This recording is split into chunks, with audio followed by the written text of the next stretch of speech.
to make me stop pestering him, Caden Xia specifically sent me to the electroshock laboratory. When I became utterly terrified of loving him, just as he wished, he turned obsessive, humbly begging me to restore my former affection for him. I had been with Caden Xia for 5 years, accompanying him from being the exiled and discarded son of the family to now reclaiming his position as the heir of the Xia family, ruling both the legal and underground worlds. I stood by Caden Xia through his most destitute times. Everyone thought I was finally about to reap the rewards of my hardships, but Caden Xia promptly got engaged to his old flame from his youth. At the peak of my love for him, he sent me to the electroshock laboratory. He told me not to covet what wasn't mine. The last piece of news about Caden Xia I saw before being locked in that pitch black electroshock room was the live broadcast on TV of his proposal ceremony to Serena Rome. The girl, in a smoky pink gown, looked at the man kneeling before her in proposal with overwhelming surprise. Everyone in the scene appeared so blissfully happy. Outside the frame, I gently closed my eyes. In the despair of resignation, the treatment Caden Xia had prepared for me began. Caden Xia forgot about me for a full 6 months. During those 6 months, I wanted to contact Caden Xia countless times, to apologize to him, to tell him I had changed, that I no longer dared to love him. But Caden Xia never gave me that chance. The doctors assigned to me were drawn from his underworld connections. They were once the world's top mercenaries. When tasked with imprisoning someone, they were capable of guarding this isolated island, specifically arranged by Caden Xia for my recovery, to an impenetrable degree. Finally, 6 months after being sent here by Caden Xia, my attending physician told me I could be discharged. Through repeated instrument tests and observational experiments, she confirmed that the name Caden Xia no longer evoked any reaction in my heart. Whether it's mentioning his name or reminiscing about the times we fought side by side, or even placing the token he gave me before my eyes, only to destroy it, I wouldn't have the slightest reaction anymore. I was discharged as a fully qualified recovered patient. So on the day of my discharge, when Caden Xia came to pick me up, I had already left the island ahead of time. The one who picked me up was Ethan Xia, the person Caden Xia trusted most besides me in the past. He took me back to his home, and throughout the journey, we sat in silence. I knew that the Blue Bay Villa, which Caden had bought for our wedding home, had been disposed of long before he proposed to Serena Rome. Now, I truly had nowhere to go. I had offended Caden and was penniless. Apart from Ethan, no one else in Bayside City dared to take me in. Finally, after I returned to Ethan's home, silently showered, changed, and came out, he spoke his first words to me. "You've lost so much weight." Ethan tilted his head back, exhaled a puff of smoke, and his second sentence was, "I'm sorry." He was apologizing for not being able to save me from Caden's grasp back then. I remained silent, not responding, and turned to walk back into the room. Ethan owed me, and apologizing to me was only right. Ethan Xia owes me his life. Back during the time when I accompanied Caden Xia in exile, there were plenty of people who wanted his life. After all, the Xia family was such a massive entity. Caden's father was assassinated by enemies abroad, and his mother immediately met with an accident. The young master was at the most vulnerable and helpless point of his life then. Yet every one of his uncles was a force to be reckoned with. Throughout the period when Caden Xia was driven out, we never managed to get a single peaceful night's sleep. We had to repeatedly check that water was safe before daring to drink it. Whenever we stepped out, we never knew from which window a sniper rifle might be trained on our heads. Ethan Xia didn't have to get involved with Caden,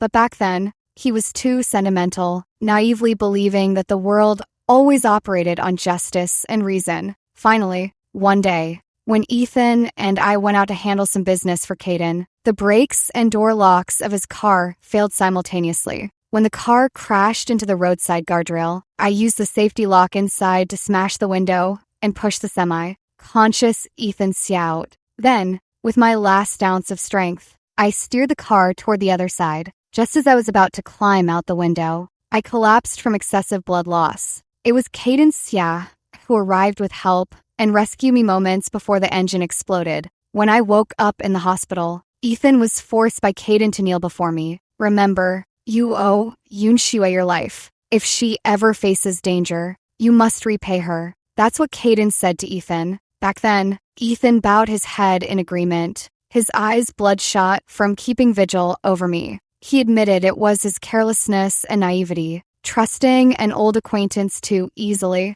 which gave someone the chance to tamper with his car. From then on, he vowed to dedicate his life to protecting me. As long as Ethan Xia lived, he would never let me face any danger again. But later, when Serena Rome, in front of everyone, smashed that glass of liquor, which she herself had spiked, right in front of me, Ethan stood among the crowd, his knuckles twitching slightly. But in the end, he said nothing. Once, he claimed to trust me, yet he trusted Serena Rome, who grew up with him and Caden Xia since childhood, far more. So when he saw a disheveled Serena, weeping in an unprecedented state of distress as she accused me, he couldn't bear it. He didn't speak a single word in my defense. Just like that, he let Caden Xia's people drive me out of the venue and issued a lifelong ban against me ever setting foot in the Xia family again. Yunshua, you're becoming more and more of a stranger to me. Those were Ethan Xia's exact words. During those 2 years back in Bayside City, he witnessed too many times how I would stop at nothing to protect Caden Xia. Those 2 years were the most difficult between us. The three of us, once united in solidarity on the path of exile, without realizing it, had already drifted apart. Each convinced their own path was right, yet none could call the others back. Ethan Xia couldn't endure the cruel retribution Caden Xia inflicted on their uncles after reclaiming control of the Xia family. They've already paid with their lives. Why won't you even spare your own nephews? Ethan Xia's hysterical questioning pierced through the heavy mansion door, reaching me from inside. My hand, resting on the door, froze. Caden Xia gave no reply. In the end, Ethan stormed out, slamming the door behind him. As he brushed past me, he said, "Ava Sue, if you keep staying by his side, today it's someone else. Tomorrow it'll be you." He warned me like that back then, but I chose to stand by Caden Xia, facing the treacherous storms together with him. Eventually, after repeated disappointments, Ethan became convinced I was that kind of ruthless person. When Serena Rome framed me, the already estranged brothers surprisingly reached a rare consensus. To avenge Serena, Caden began using every means to suppress and torment me. In the end, he sent me for electroshock brainwashing, and Ethan, who once vowed to protect me with his life, remained silent. That night, Caden's men came for me. Under Ethan's gaze, I was dragged away by 2 bodyguards, pulled right out of his house. I couldn't help but struggle. In the chaos, the buttons on my shirt burst open. My body, exposed to the air, was covered with all sorts of gruesome scars. I saw Ethan Xia's eyes widen abruptly. He suddenly rushed forward, knocking down the bodyguard who was coming to grab me. Then he took off his own coat and carefully wrapped it around me, holding my shivering form close in the cold air. The strength in his arms was gentle, as if afraid that any more force would break me. I lower my gaze, hearing Ethan's trembling, choked voice above me. "Ava Sue, how did you end up like this?" Like what? Did he mean the burn scars covering my body? Or my emaciated frame? Almost nothing but skin and bones? The last time Ethan said this to me, his tone was still filled with that embarrassing resentment. He hated me for trying to destroy a pure, innocent girl like Serena Rome. But now, as he spoke the same words, only heartache and regret remained in his voice. I didn't want to dwell on it. My gaze fixed firmly on the ground. A pair of polished, gleaming leather shoes appeared before my eyes. Looking up, I met Caden Xia's frost, cold expression. "Come with me." He looked down at me, his tone icy, yet his slightly reddened eyes were gathering a storm. He was angry right now. I knew him too well, but that face, once loved to my very bones and carved into my heart, could no longer stir any emotion within me. Young Master Xia, I looked at him, almost mechanically, reciting the words I had memorized day and night for the past 6 months. "I don't love you anymore. I will disappear from your world and won't disturb you again." The atmosphere around us suddenly grew heavy. Caden seemed unable to bear hearing such words, taking a deep breath before suppressing his rage. "If you've learned to behave, then stop spouting nonsense." As he spoke, he actually bent down, intending to pick me up himself. The next second, right before his eyes, I pulled the box cutter from my pocket. Before the bodyguards behind him could rush forward to restrain me, I calmly and swiftly slit my own wrist. "Young Master Xia, I don't love you anymore. I'll vanish from your world and won't disturb you again." I looked at him and repeated those words with a tranquil expression. Caden Xia's expression finally shifted. "Stop the bleeding." He pressed on my wound, turning to shout at the people behind him, the veins at his temples faintly bulging on his perpetually pale face. His hands trembled violently. The man who could remain unflinching amid a hail of bullets now looked utterly helpless. But I couldn't feel his emotions. Not after half a year of repeated brainwashing and electroshock therapy. My body had long since developed its own self-protection mechanism whenever anything related to Caden Xia was involved. All my emotions would be severed, the barrier in my mind activated, and I could no longer recall how I had once loved him with earth-shattering intensity. I would no longer rejoice in Caden Xia's joys, nor ache with his sorrows. I felt nothing for Caden Xia anymore. No love, not even hatred remained. As he carried me to the car bound for the Xia family, my hand, wrapped in blood-soaked bandages, clutched his suit collar. For the last time, I repeated, "Young Master Xia, I don't love you anymore. We shouldn't interfere in each other's lives." "Shut up," Caden Xia shouted, nearly losing his composure. I fell silent, turning my gaze out the car window. Ethan Xia's car pursued closely behind us. At that moment, he called Caden Xia. "Caden, she'd rather die than be tied to you. Won't you let her go? You were the one who sent her away in the first place."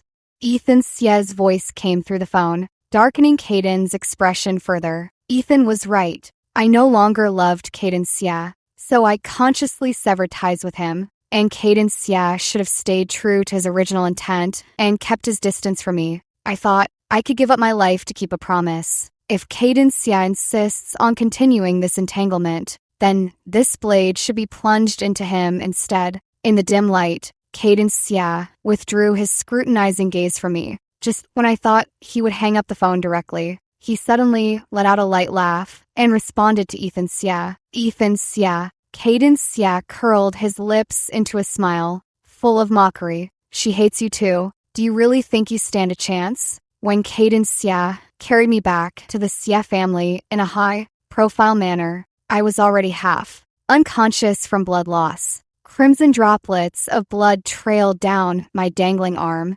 staining the expensive antique carpet. Serena Rong stood at the staircase, watching as Caden Xia, tense all the way, handed me over to the family doctor who had been waiting ready. Not even a frown crossed her brow. She even managed to put on a look of pity, walking over to Caden Xia, first with surprise. She then linked arms with him, on the verge of tears as she spoke. "Is this Yunxua? How did she end up like this? It's so pitiful." Caden Xia finally noticed Serena Rome. In the past, if Serena had shed tears by his side, he would have already pulled her into his arms to comfort her. But now, Caden didn't move. He didn't even spare her a glance, his focus entirely on me as the doctors administer emergency care. The main door of the old mansion was kicked open, and Ethan Xia rushed in from outside. "Caden." He charged straight toward Caden, even failing to notice Serena blocking his path, and pulled her aside roughly. Then Ethan grabbed Caden by the collar. The servants in the mansion all lowered their heads, not daring to watch the scene. The entire old mansion echoed with Ethan's loud accusation. "Don't you get it? What she needed just now was immediate on-sight bleeding control, not to be dragged away like some object." With one hand gripping Caden's collar and the other pointing at me, he roared at him, "Look closely. She's a person, not your possession." "Huh." Amidst the tension so thick you could cut it with a knife, Caden Xia let out a soft, derisive chuckle. He brushed Ethan Xia's hand aside and then landed a punch square on his face. Looking down at Ethan, who was now sprawled on the ground. Caden straightened the cuff of his sleeve and sneered. All that high-minded talk, Ethan Xia. What are your real intentions? You know exactly what's in your own heart. Ethan froze for a moment at those words, then flew into a rage and lunged at Caden, the two of them tumbling into a fierce brawl. Serena, Rome watched anxiously from the side, trying to reason with both, but ignored by each. In the end, she had no choice but to turn her venomous gaze toward me, who had already opened my eyes. Everything was fine before you came back. Now look at them, fighting over you. You must be feeling pretty pleased with yourself, aren't you? So, from an angle where neither of the two could see, I flashed Serena a wide, taunting grin. Fun, I mouthed to her, my eyes crinkling with amusement. It's going to get even more fun from here on out. In that instant, I saw sheer panic flash across her face. Caden Xia and Ethan Xia both learned their combat skills from the same instructor. Their fists and kicks were equally matched, with neither gaining the upper hand. By the end, it was unclear who let go first. Both turned their gaze toward me, still dazed from excessive blood loss. Yunxue, come with me. Ethan Xia firmly gripped my other arm, his eyes resolute. Caden has ill intentions toward you. It's not safe for you to stay here. Hearing this, Caden raised an eyebrow and leaned casually against the wall, though he appeared relaxed. His eyes remained fixed intently on me. I knew he was nervous. He was waiting for me to make a choice. As I endured the dizziness and laboriously pushed Ethan's hand off my arm, Caden visibly let out a sigh of relief. But before he could rejoice, I braced myself against the sofa, stood up unsteadily, and stumbled toward the door. With my actions, I made it clear. I wanted neither of them. Stop her. Caden Xia finally panicked. His words gritted through clenched teeth. His tone was so dark it seemed to drip with gloom. Seeing several suited bodyguards block my path, I turned back and said calmly to Caden Xia, Young Master Xia, could you ask your men to step aside? Wishful thinking. Caden Xia's face flushed with anger. His voice lowered. You haven't finished repaying what you owe me. What gives you the right to walk away? He strode quickly to my side, grabbing my arm, the aloof pride that usually masked his face cracking open, revealing his resentment and struggle. From the moment we met again, he had been suppressing it, until now, when all his emotions erupted at once. That stark struggle and pain written plainly on his face was something I had never seen during the year Caden Xia neglected me. Caden Xia actually hated me. I didn't understand where this hatred came from. I only knew that just as I was about to turn away, he changed his mind again, refusing to let me leave. I slowly averted my gaze, my eyes fixed on the freshly reopened wound on my wrist where the bleeding had just stopped. Crimson blood coiled like a serpent down my arm, dripping onto the floor, stirring up unbearable memories. Drip, drip. Suddenly, I began to struggle frantically, shaking off Caden Xia's hand, covering my head as I let out piercing screams. In my crumbling world, everything began to distort and warp. Caden Xia's stunned face slowly morphed into that of my attending physician. She held an electroshock device in her hand.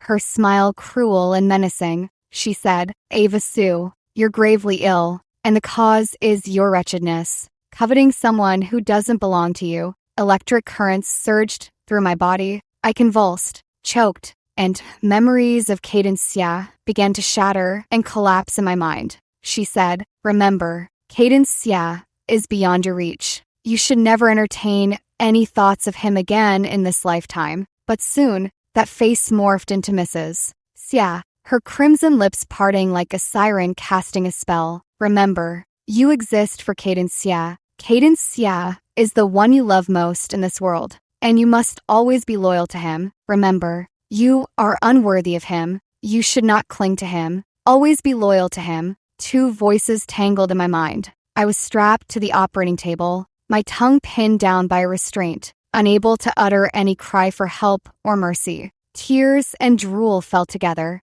like an animal's, whimpering as I listened to the sound of my own flesh being electrocuted. Finally, I lost control below, and a yellow, foul, smelling stain seeped through my blue and white hospital gown. I heard mocking laughter erupt suddenly around me, and the attending physician shot me a contemptuous, cold, eyed glance under the glaring surgical lights. And so, the voice urging me to forget, to give up.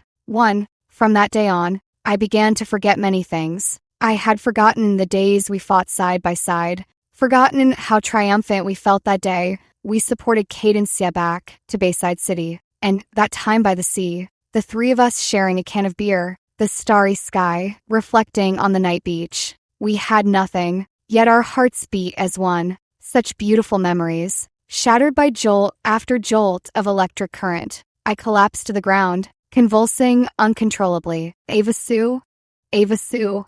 Caden's hands gripped my shoulders as he shouted my name. I saw his face again, overlapping with the cold, mocking expression of the chief surgeon in the operating room. I screamed and slammed my head toward the ground. Stopped by Caden, I bit down hard on my own tongue. Blood trickled from the corner of my mouth. I tried to bite again, but Caden stopped me. He shoved his hand into my mouth instead. My teeth sank deep into his flesh, filling my mouth with the metallic taste of blood. I glared at him fiercely, a mournful whimper escaping through my clenched teeth, until the family doctor beside me injected a sedative into my arm, and the world before my eyes once again blurred into a daze of white. It's trauma-induced stress behavior. Her mind and thoughts have been completely shattered. Why did it come to this? I only told them to lock her up. Caden Sia, you fucking bastard. A dull thud of a fist striking flesh echoed. Many voices swirled around me, rising from all sides.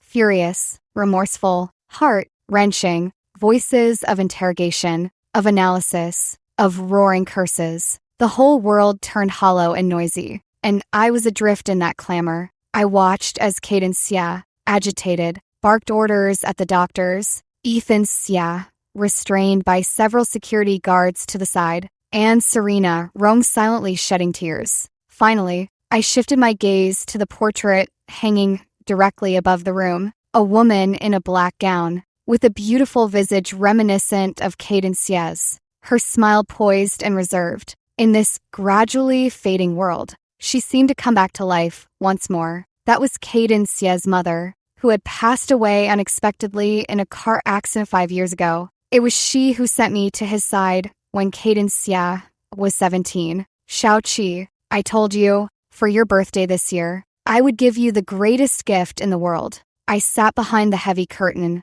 listening to the woman's excited voice, until the curtain fell and sudden bright light made it impossible for me to open my eyes. Once I finally adjusted to the surroundings, I lifted my gaze and met the young man's astonished and bewildered eyes. Surprised? Shao-Chi, Yunxua belongs entirely to you. She will be your most capable assistant in this lifetime, helping you to carry the Xia family further. You can trust her completely. The woman's gentle voice still echoed in my ears, along with her smiling red lips, arrogantly and twistedly mocking the world. I watched Caden Xia before me, gripping the doctor, his expression agitated and nearly completely losing composure. I gently pursed my lips toward the portrait. Has this version of Caden Xia lived up to your expectations? Don't worry, it won't be long before I give you an even more satisfying ending. Dear adoptive mother, I spoke to her in my heart. Caden Xia forcibly kept me at the Xia family to recuperate. When I woke from my unconscious state, I happened to hear the doctor outside the room conversing with Caden Xia. We've already had someone examine her. Miss Sue's body is covered with scars from electrical burns. Rough estimates suggest she endured electric shock torture for at least 4 months. The voice paused at this point, after seeming to weigh his words carefully and a long silence. The doctor hesitantly continued speaking to Caden Xia. During the electrocutions, Miss Sue appears to have been subjected to psychological conditioning. The perpetrator linked your name, young Master Xia, with her traumatic experiences during the sessions. Consequently, excessive contact with you triggers recollections of those painful memories. So for her to recover, I must disappear from her sight. Caden Xia's icy voice completed the unspoken conclusion. Another prolonged silence followed, then the sound of a door opening. The family doctor had left at some point, leaving only the sound of Cadencia's footsteps slowly approaching me. I closed my eyes, unwilling to see Cadencia's face, perhaps thinking I was still unconscious. He suddenly sat down gently by the bedside. I felt Cadencia's fingertips carefully tracing the contours of my brows and eyes. The tenderness in his touch was as if he were cherishing a priceless treasure. Long ago, Cadencia had treated me this way. Long ago, he had told me he liked me. Back then, his features hadn't fully matured, his youthful face still carrying the innocence of someone raised in privilege since childhood. Yunxue, you are a treasure heaven sent to me. I've liked you since the first moment I saw you. He also said, you have no idea how beautiful you are. No, I did know, because this face of mine was born for Cadencia. From the age of 12, every year his mother would take me for subtle adjustments to match Caden's description of his dream lover. Before meeting Cadencia, this face had already undergone hundreds of surgical procedures. Bit by bit, it was altered to match the appearance he secretly yearned for, until it became the most perfect gift, presented before Cadencia. That day, the ballroom's brilliance couldn't overshadow the awe in Caden's eyes. He truly didn't lie to me. From our first meeting, he loved me. He loved this face that seemed to have stepped right out of his dreams into reality. Later, he even grew to love this heart that rushed toward him with fearless devotion during his lowest moments. But when exactly did things begin to change? I heard Caden asking himself this. Ava Sue, why did it have to be you? Constantly tormenting me? His restrained voice carried a hint of hoarseness, as though he were the one who had been betrayed. Yet half a year ago, it was he who suddenly announced his engagement to Serena Rome, and then he stood by, allowing Serena to frame me again and again. He used every means to suppress me, and in the end, even sent me, stripped of all my defenses, to a remote island, enduring the torment of electric shocks day after day. It was Cadencia who first tore up our past promises and became the one to betray our feelings. Yet now he stays by my side, his warm tears falling drop by drop onto my hand. Suddenly, I felt a suffocating pressure around my neck. Opening my eyes, I met Cadencia's bloodshot gaze. He gripped my throat with one hand, his voice hoarse. Hey, Shua, don't even think about leaving, or I'd rather kill you with my own hands right now. As the air in my chest dwindled, my vision darkened, and I struggled wildly with my limbs. In the chaos, my fingers brushed against the vase on the nightstand, and the next second, it shattered against Cadencia's head. At the same moment, Serena Rome's scream echoed from the doorway. She rushed over, shoved me aside, and helped Cadencia up as blood trickled slowly from his head. He looked at me, stunned, as if unable to believe that I, who once loved him more than life itself, could truly bear to hurt him like this. Ava Sue, Serena Rome's shrill voice rang out. She glared at me, her expression full of venom. Haven't you done enough by causing Mrs. Xia's death? Why must you treat Caden like this? For a moment, I stared at the blood on Cadencia's forehead, my mind drifting. So that's it. Finally, there was an explanation for Cadencia's change in attitude toward me. He believed I was responsible for his mother's death. That's why he sought revenge. I wanted to laugh, but I couldn't summon any emotion. Instead, I coldly met Cadencia's terror-filled eyes. It had been so long since I'd last seen him look this vulnerable. I asked him, young Master Xia was sending me to the electroshock laboratory on that isolated island your way of avenging your mother? Without waiting for his reply, I stated firmly, but your mother's death had nothing to do with me. You're lying. Before Cadencia could react, Serena Rome screamed beside him. Caden, don't be fooled by this woman. We saw the surveillance footage from that day. She was in your mother's car. Yet when your mother died, she walked away without a scratch. Cadencia stared fixedly at me, at my perpetually icy expression, his own face shifting through complex, unreadable emotions. In the end, he actually laughed through the blood covering his face. Fine, you say it wasn't you. I believe you. The same person who once drove me away without even asking for my side. now wore an expression of relief instead, stumbling forward as he reached out to grab me. I stepped back to avoid him, and he fell to the ground. Broken porcelain shards pierced his knees, staining his dark suit pants with blood. "You've forgotten, young Master Xia," I said calmly, looking at him. "You sent me to the lab to erase my love for you. Now that your wish has come true, it's time to let me go." It wasn't my arrangement. Caden Xia knelt on the ground, his voice hoarse with desperation. The man who once commanded the winds and clouds now clutched at my hem, humbly explaining, "I only told them to send you away. They took matters into their own hands. It doesn't matter. I don't care about your arrangements. I just want to leave now."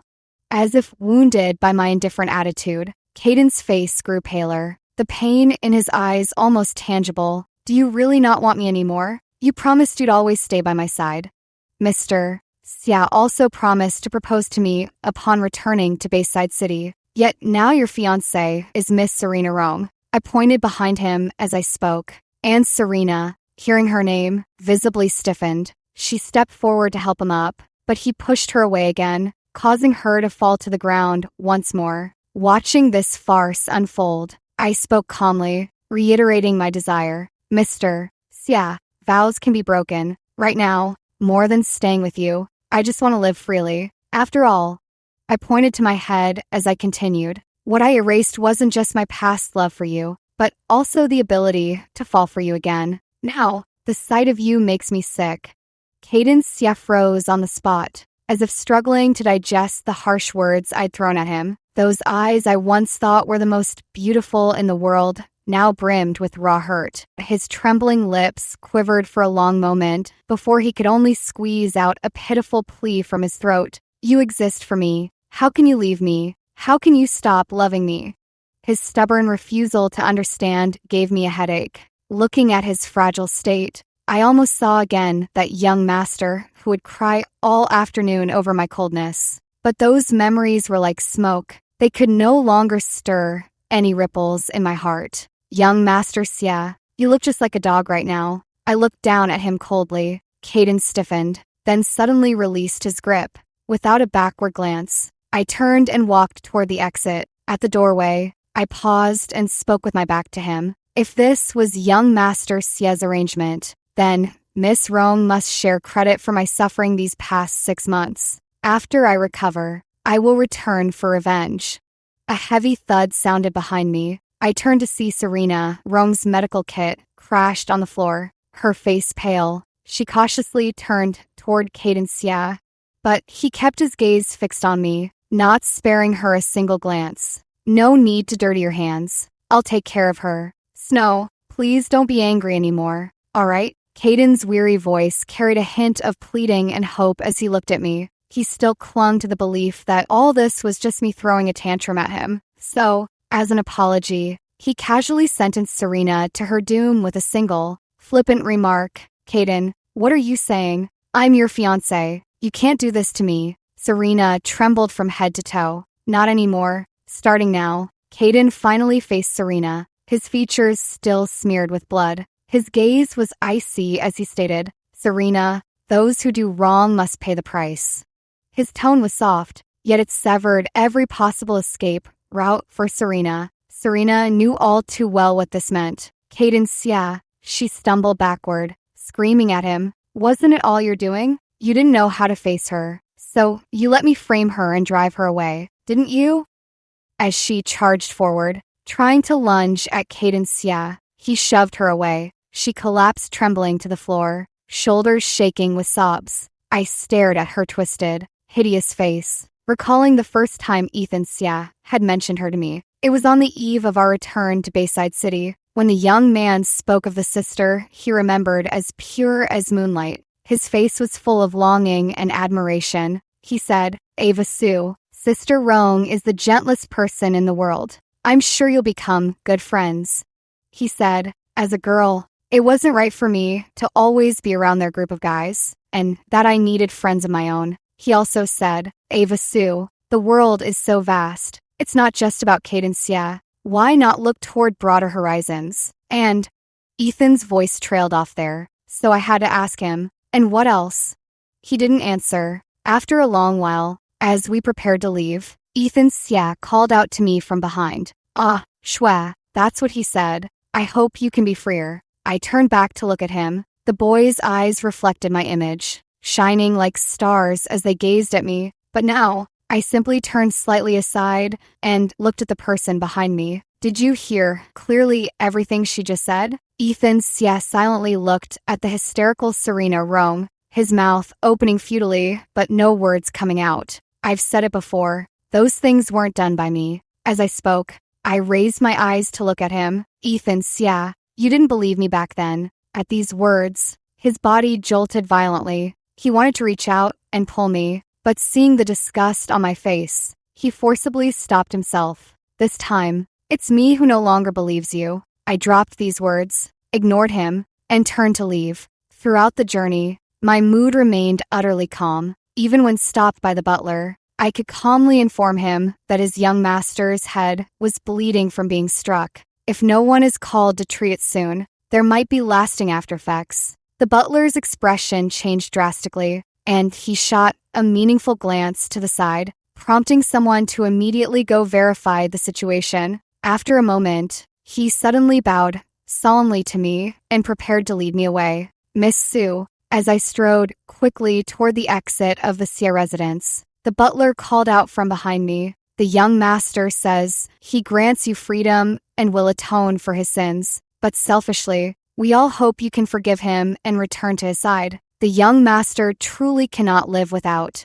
Where were all of you half a year ago when your young master sent me to that isolated island?" I cut him off mercilessly, my gaze sweeping over the row of black-suited bodyguards behind the butler. Most of those who remained at the Xia residence were subordinates who had shared life and death bonds with Caden Xia during his most destitute days. Many familiar faces among them were people whose lives I had saved, yet they now stepped forward, claiming selfish desires for me to stay, just as I was leaving Caden Xia. But they had remained silent when he sent me away. Seeing my refusal, the butler's face darkened, and he seemed about to say more. Instead, I pulled out the box cutter from my pocket and gestured it toward him. "I cracked your young master's head open with a vase, and he didn't say a word. Are you sure you still want to say things I don't want to hear?" Upon hearing this, the butler fell silent as intended. I glanced at the group of grim-faced people behind him and couldn't help but scoff. All cut from the same cloth. After leaving the Xia family, I had nowhere to go and barely any money on me, so I simply returned to Ethan Xia's place. Before falling asleep, I sent Ethan Xia a message telling him to find his own accommodation. I didn't want to see him. Summer nights are often rainy. Around midnight, I was jolted awake by thunder and climbed out of bed. Outside, rain poured heavily, and a familiar figure stood in the garden below. The moment I turned on the light, Ethan Xia looked up at me. Rain had soaked his face, and his eyes, usually bright as stars, were now brimming with sorrow. I stared back coldly, but after a long standoff, I finally turned and went downstairs. As soon as the door opened, Ethan Xia rushed out of the rain and embraced me. He pulled me into his embrace, his entire body trembling uncontrollably. "Ava Sue," he murmured softly, his voice muffled and hoarse. "I was wrong. I'm sorry. I'm sorry." Scalding teardrops fell from his cheeks into the hollow of my neck. A sudden wave of cloying disgust rose in my heart, and I struggled to push him away. I raised my hand and vigorously rubbed the spot where Ethan Xia had touched me. The white gauze on my wrist was soaked by the rainwater on his clothes, revealing the pale, edged wound beneath. Ethan saw it too, his gaze growing even more somber, staring at his wretched state. I spoke with malice. "Ethan Xia, didn't you say I was the most vicious woman in the world? Didn't you say I deserved to be taught a lesson? What are you doing, putting on this act now?" Hearing this, Ethan abruptly lifted his head. Outside, thunder cracked suddenly, and lightning illuminated his deathly pale face. His lips trembled, and after a long moment, a hoarse voice squeezed from his throat. "Ava Sue, I regret it." He took a sudden step forward, but seeing me retreat, a self-mocking expression surfaced on his face. He said, "I admit I had selfish motives back then. When Serena Rong stepped forward to accuse you, I was even secretly pleased. I wanted you to leave Kate and Xia, to leave the Xia family, because only then would I have a chance. Those hidden, murky thoughts were laid bare in such an unsightly setting. I looked at him coldly, and this indifferent expression seemed to wound him. Ethan Xia wore a bitter smile. I'm disgusting, aren't I? Clearly owing you my life. Yet, I let you be ostracized and isolated, secretly counting the days, thinking I could appear at the right time to be your savior. As Ethan Xia spoke, he gently closed his eyes, and the tear hanging from his eyelashes finally fell. But Ava Sue, I truly regret it so much. His voice was hoarse to the extreme, as if squeezed from his throat. He said, I wanted to save you back then, but Kate and Xia hid you too well. For the past 6 months, I've searched for you like a madman. Heaven knows how terrified I was.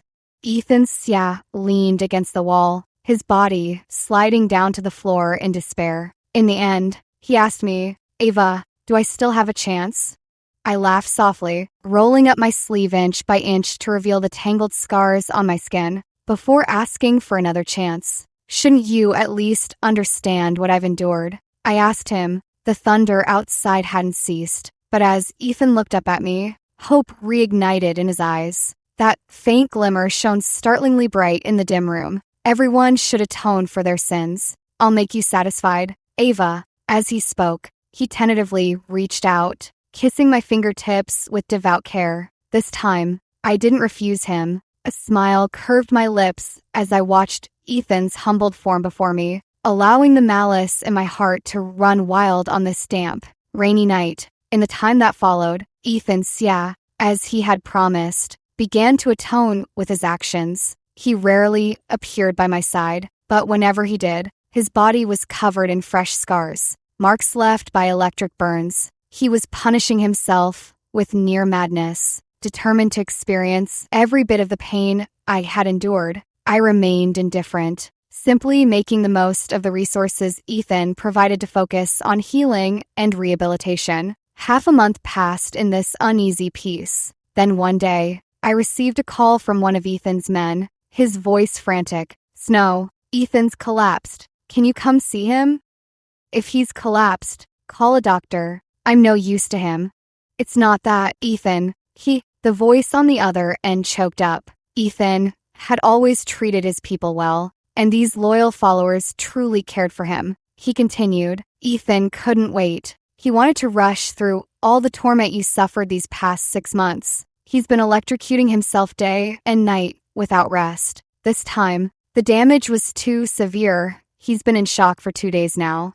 Before he passed out, Brother Ethan was still calling your name. Sister Shui, could you come see him? What if Brother Ethan? Come find me if he actually dies. I'm busy right now. With that, I hung up and continued following the yoga tutorial on the TV screen. Ethan Xia ultimately didn't die. This time, he nearly electrocuted his own arm to a crisp, though he wore long sleeves to conceal it. The gruesome scars would still inadvertently show through his movements.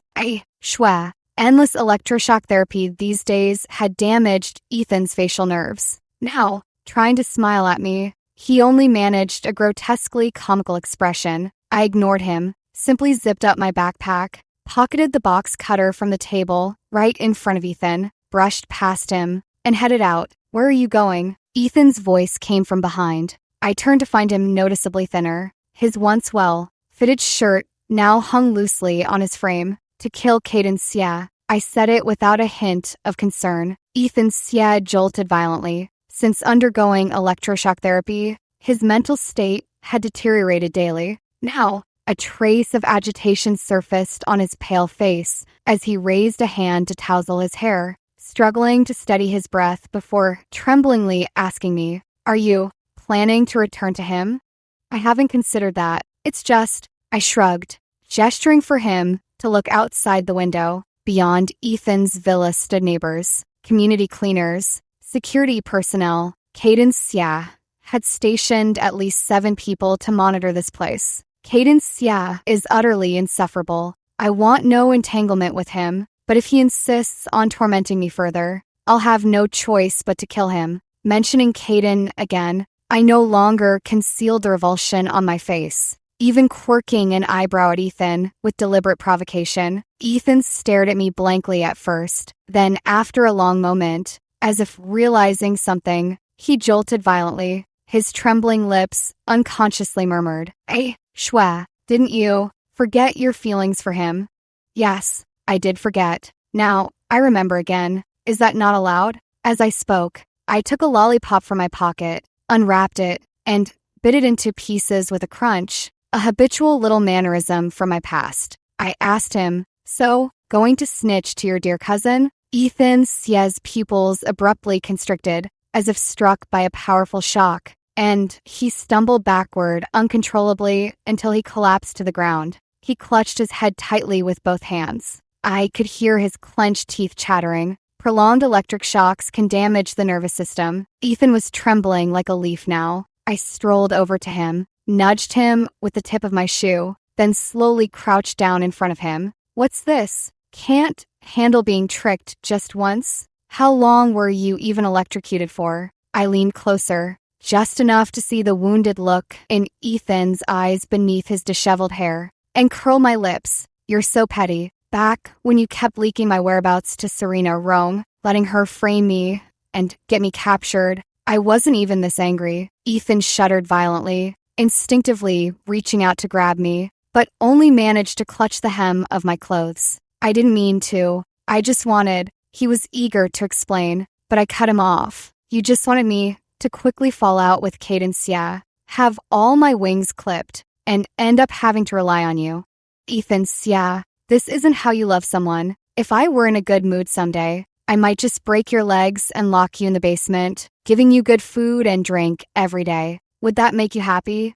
Ethan Sia's expression grew, increasingly sorrowful. He anxiously tried to say something, but the long-term effects of electroshock had dulled his reaction time, leaving him only able to open his mouth helplessly, emitting faint sounds. He did look rather pitiful. "All right, I'm leaving now. When you can speak again, hurry and go report to Caden Sia. Try to do it before I stab him to death." With that, I crossed my arms and stood up to leave. I had only taken 2 steps when someone tightly grabbed my pant leg. "I'll help you." Ethan Sia lay collapsed on the ground, looking up at me with a somewhat puppy-like eagerness to please.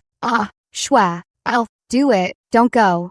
I reached out and patted his head like a reward, a satisfied smile curling at the corner of my lips. Ethan Sia exposed the evidence of Caden Sia's retaliation against their uncles. He wasn't as guileless as he appeared. Car crashes, suicides, sudden illnesses, the misfortunes that befell his relatives chilled him to the bone. Though Caden trusted him at the time, and there was no conflict of interest between them, he still secretly gathered information, leaving himself an escape route. Now, this evidence implicating Caden in dozens of deaths was handed directly by Ethan to the authorities and into the hands of Caden's enemies. The entire Sia family was implicated. Soon, Caden began to counterattack, and his first move was to take me from Ethan's home. I sat inside, changing into a white gown. It was the attire of the dream lover Caden had envisioned at 17. And now, that young master Sia, who held Bayside City's fate in his hands, sat across from me, his gaze greedily tracing every contour of my features. "Shwa, I gave you freedom, but now I think the best solution is for you to return to me." I knew Caden Sia's men had surrounded this place. Today, he intended to take me by force, leaving no room for negotiation. So I wisely stood up, completely ignoring Ethan Sia, who was pinned to the ground behind me. His mouth was sealed with tape as he repeatedly thrashed against the floor. "Since Shwa is being so obedient, I'll spare him," Caden Sia whispered close to me, his mocking gaze drifting from Ethan back to me. Ethan struggled desperately, emitting muffled sounds of despair. When the electric current surged through my body back then, I was just like this, wishing I could smash myself against the wall to end it all. But I convulsed, unable to even control my own limbs, begging for those I had once given my heart to descend from the heavens and grant me release. Yet no one came to save me. I was electrocuted, insulted, whipped, stripped naked, and put on display like livestock. Then, amidst those mocking and scornful gazes, I gradually forgot what it meant to have human dignity. In those lonely nights, lying on the cold laboratory table, I swallow my tears. Bit by bit, Cadence, I let go of the love and hatred for that name in my heart. But I also told myself that I must kill him. Even without reasons for love or hate, I must kill him. And at this moment, Cadence, very gentlemanly, opened the rear car door for me. I pressed my lips together and got in. "Where is Serena?" This was the first thing I said to Cadence, after getting in the car. "It's been taken care of. She won't trouble you again," Cadence, said, his eyes lighting up as he looked at me. "Are you jealous?" Ashwa. He reached out to touch my hair as he spoke,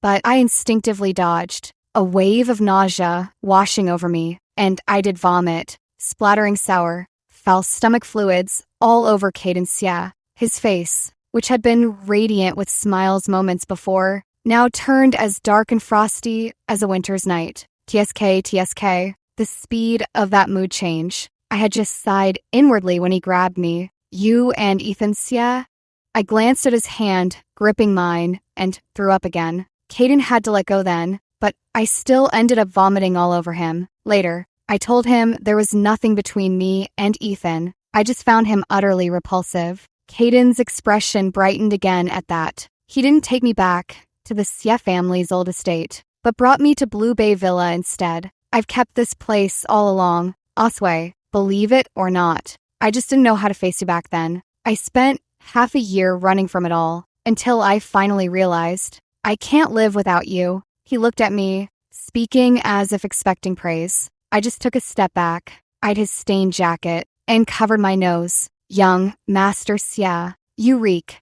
Caden placed me under house arrest. All sharp objects were taken from me. He dressed me up like a doll and kept me locked in his home. Even though the Xia family was in turmoil, he acted as if he had nothing else to do, spending all his time with me. Every time he got too close, I'd vomit. But Cadence was overjoyed, saying, "Ashu, at least you haven't completely stopped looking at me." He'd grown somewhat unwell, always clinging to the belief that he still had a chance. One night, I leaned against the bedside and beckoned to Cadence outside the door. His eyes lit up, but as he approached, he hesitated. "Ashu, are you sure you're all right with this?" I couldn't be bothered to respond. Seeing this, Cadence rushed forward recklessly, trying to embrace me. The moment his warm breath drew near, I pulled out the box cutter I'd secretly retrieved from under the bed and cleanly stabbed it into his abdomen. Cadence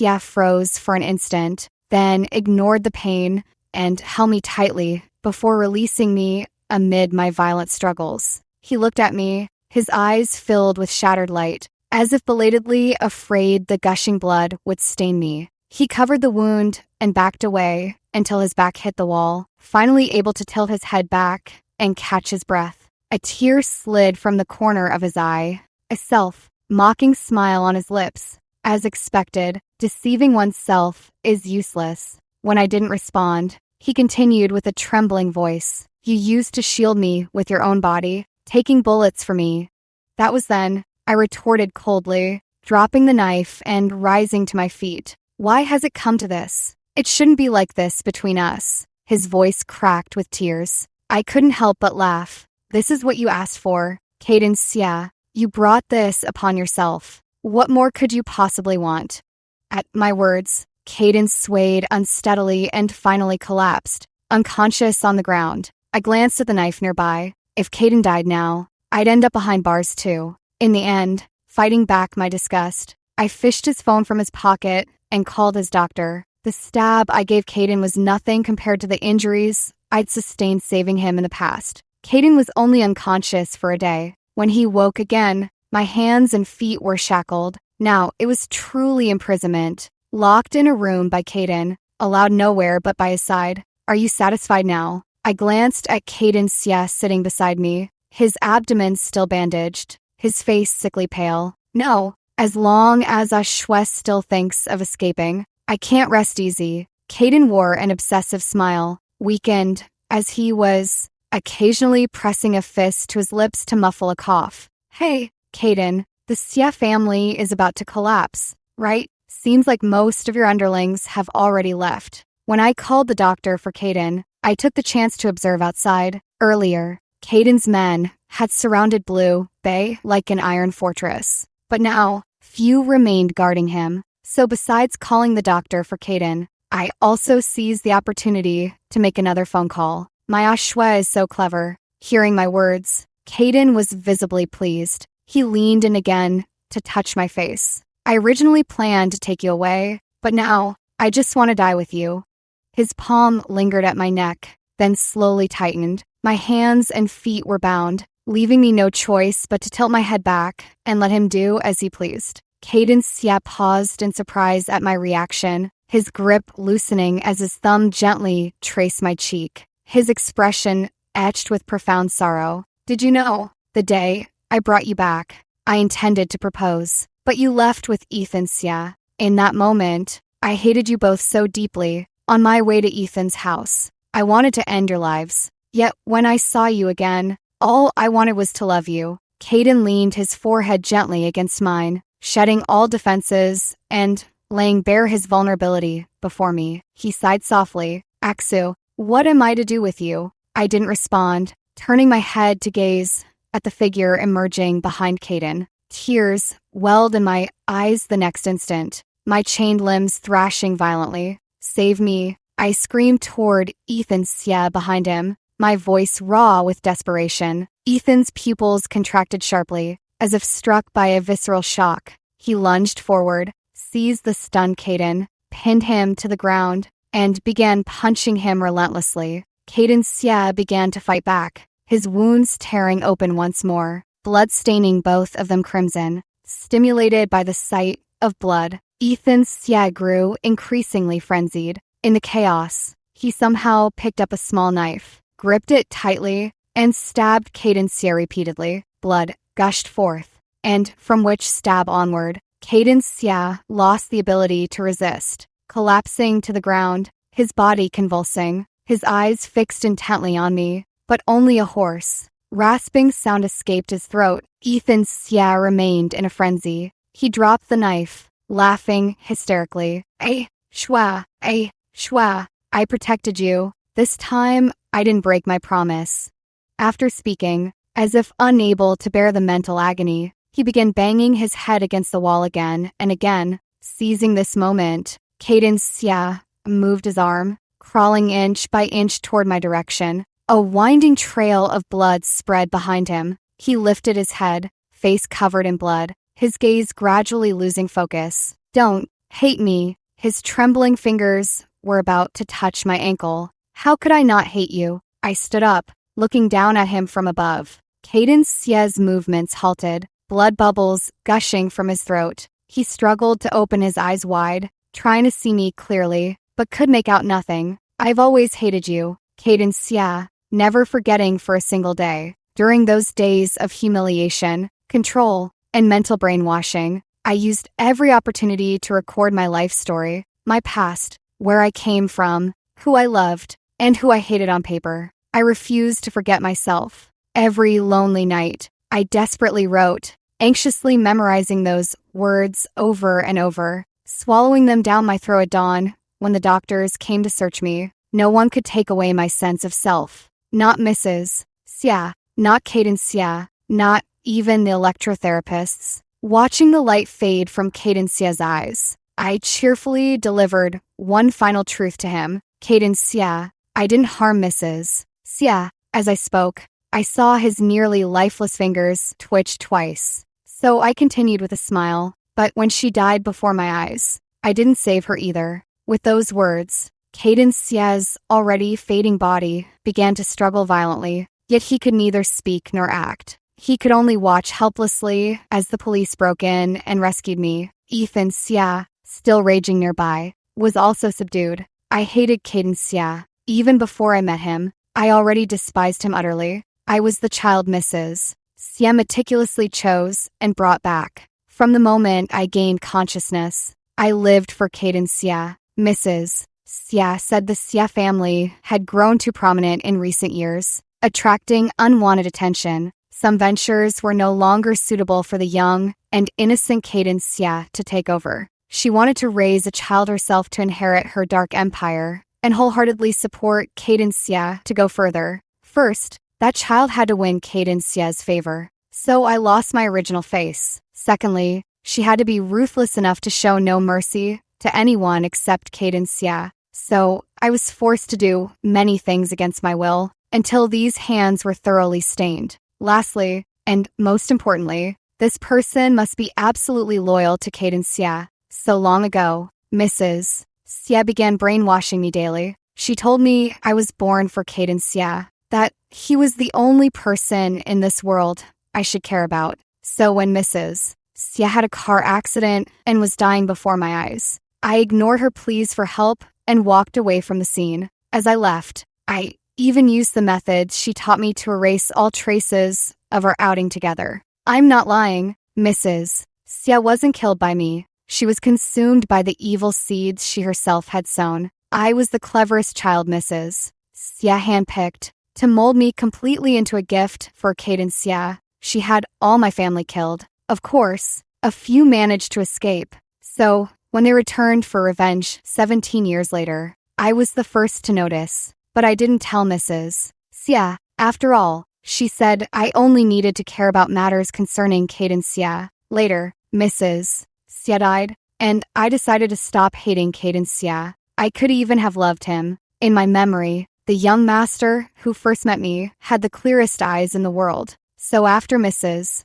Xia atoned for her sins, Cadence Xia and I ran away, and there, I spent the freest and happiest 5 years of my life up to that point. But deep down, Cadence Xia was as selfish as his mother. His evasion, his suspicions sent me to hell, and afterward, he actually thought a flimsy apology could win back my love. I despise such people the most, so I sent him to hell. But I didn't want to dirty my own hands. Ethan Xia was a sharp blade. I saved his life once, and he betrayed me. So I used his guilt to make him take revenge on Cadence Xia for me, to make him more controllable. I not only guided him to endure electric shocks, but also laced his water with a hallucinogen during each meeting, a cumulative dose designed to shatter his psyche. Finally, Cadence Xia died, and Ethan Xia was sent by me to a psychiatric hospital. As for Serena Rome, she had already suffered a mental breakdown when Cadence sent her to the isolated electroshock room,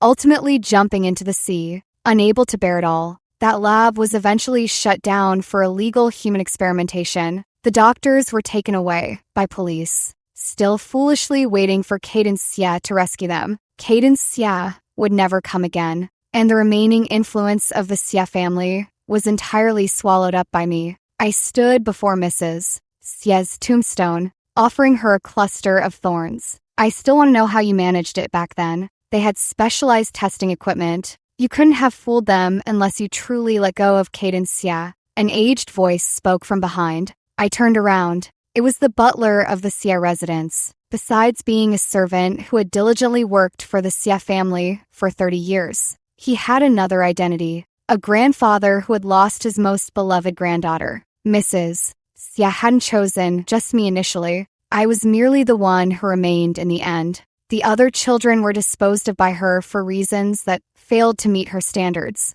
Out of some twisted amusement, she kept their grandfather by her side, believing she had him fooled as she watched him devote himself to them. From that moment on, she had already sown the seeds of her own demise. She taught me this. I turned around, pointed at Mrs. Xia's photo, and spoke softly. In the past, to brainwash me, Mrs. Xia repeatedly had psychologists implant suggestions, making me believe Cadence Xia was the only one I must loyally love in this life. But she never realized that, in the process, I also learned to implant suggestions in myself. I told myself not to trust anyone's words. Only I could be the master of my own fate. Later, in the laboratory, I applied the same method. I told myself to temporarily forget all love and hatred for Cadence Xia. The key to unraveling the suggestion was Cadence Xia's blood. The moment I saw Cadence Xia's blood, all hatred revived and grew within me.